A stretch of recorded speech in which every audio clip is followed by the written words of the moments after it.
Jesus' first year of ministry. Were you expecting someone else?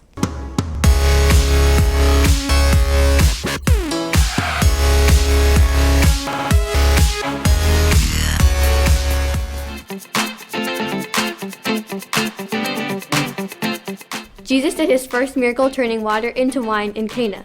It was at a wedding. The day that Jewish brides get married, it's always on a Wednesday. Everybody knows that. At the wedding, Jesus' mom says, do whatever he says. You should listen to your mom. The unit of measurement that's used for those water pots where Jesus turned the water into wine is measured in firkins. Not joking, firkins. The master of the feast is the one who tasted the wine. He said Jesus made some pretty good wine.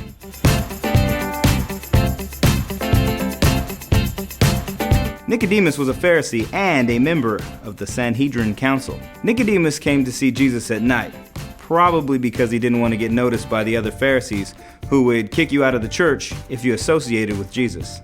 When Jesus met with Nicodemus, he declared to Nicodemus, unless one is born again, he cannot enter into the kingdom. So Nicodemus asked, how can a man be born again?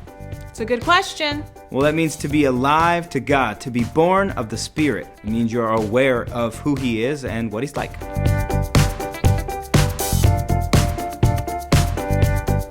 The Jews and the Samaritans didn't get along. The Jews were very racist toward the Samaritans. That ain't right. John the Baptist went to Samaria before Jesus and Philip after. Jesus met with the Samaritan woman in Sychar. At the well, Jesus asked the woman for a drink of water. Once Jesus told her about her life, she said, I see that you are a prophet. Christ's first step in ministering to the woman at the well was to arouse her curiosity. He then made her face her sin and showed her her need. The disciples freaked out at Jesus talking to a Samaritan woman, and they awkwardly declared, Master, eat. The people of Samaria were attracted to Jesus because of the testimony of the woman at the well.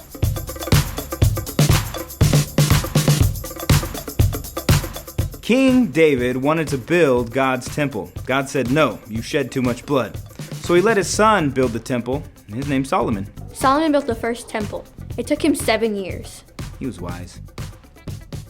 Or not. The temple was built on Mount Moriah. Moriah? I don't know. Moriah. Jesus cleansed the temple on Passover. Jesus was upset with the people who were trading and selling animals for sacrifice at the temple.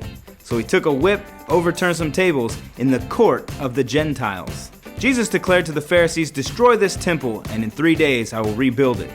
He was talking about his body, not the actual temple. That takes a significant amount of time.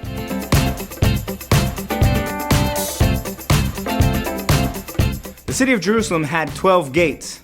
One of them was the sheep gate.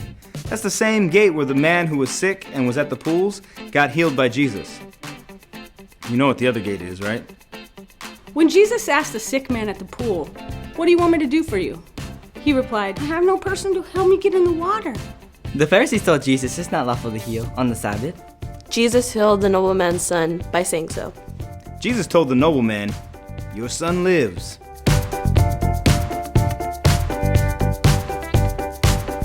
One of the essay questions is to show the points of this section that show Christ being God. So that would have to do with the miracles that he did, the healings that he did, and the way that he spoke. Be able to give a good argument for why Christ is God. The other essay question is to be able to discuss the conversation between Nicodemus and Jesus. So of course, you need to mention Jesus talking about being born again and what the difference between born of the water and born of the Spirit mean. Also, be able to use Jesus' analogy and hopefully share how you understand that. Well, I hope you do well. Hope you filled out the study guide. All right, peace and Matt.